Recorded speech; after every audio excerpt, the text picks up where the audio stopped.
In this video, I'll show you how to enable two-factor authentication code or get it in KuCoin. Firstly, go to Google account and click on your avatar in the top left corner.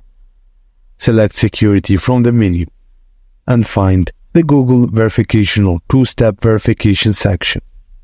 If prompted, you may need to enter your current 2FA code.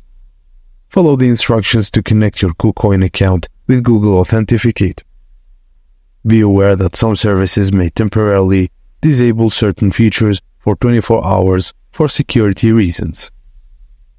You can also set up Touch ID, pattern unlock, or other security measures if available, and make sure to follow the prompts to complete the setup and ensure your account is securely connected.